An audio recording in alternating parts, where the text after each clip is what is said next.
እዚህ ማራኪ መንደር ውስጥ ያሉ ክርስቲያኖች ለመላው ዓለም ጥሪ ያቀርባሉ። እኛም ጥሪያቸውን ልናስተላልፍ ወደ ቤተ ክርስቲያኑ እየተጠጋን ነው። ቪዲዮን ጨርሳችሁ በማየት ለሌሎች ሰዎችም እንዲደርስ ላይክ እና ሼር በማድረግ መንፈሳዊ ድርሻችሁን እንደምትወጡ ባለሙሉ ተስፋ ነን። በጣት የሚቆጠሩ ምዕመናንን በግቢ ውስጥ አገኘን። ቤተክርስቲያናችን ሊዘጋ ነው፣ እንዴትስ እናድነው ብለው እየተመካከሩ ነው። ለዘመናት የቤተክርስቲያን ድምጽ እየናፈቃቸው ከ4 ሰዓት በላይ በእግር እየተጓዙ ቃለ እግዚአብሔርን ሲሰሙ፣ ሲያስቀድሱ፣ ሲቆርቡ፣ አስክሬን ሲቀብሩ ኖረዋል። ጥቂቶቹ የግንድ ችራ ምዕመናን ከጥቂት ዓመታት በፊትም ቅዱስ ሚካኤልን በመተማመን ቤተክርስቲያን ሊሰሩ ተነሱ።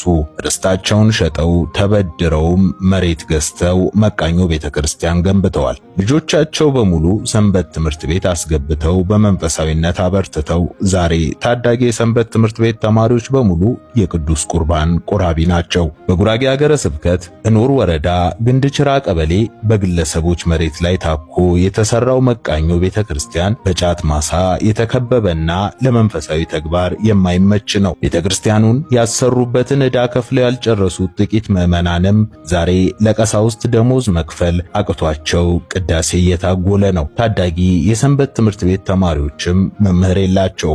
አሁን ለመንፈሳዊ ተግባር የተመቸ ቤተክርስቲያን ገንብተው ሰንበት ትምህርት ቤቱን አጠናክረው በቤተክርስቲያን ጸንተው እንዲቆዩ የመላው ሕዝበ ክርስቲያንን ድጋፍ ይሻሉ። ሁላችንም በቤተክርስቲያኑ ሰበካ ጉባኤ አካውንት የድርሻችንን አበርክተን ጥቂት ነን ላሉት ምዕመናን ብዙ ወገን እንዳላቸው እናሳያቸው። የሊቀ መልአኩ ቅዱስ ሚካኤልን ቤተክርስቲያንም አብረን እናንጽ። የመልአኩ ቅዱስ ሚካኤል ረድኤት በረከት አይለየን።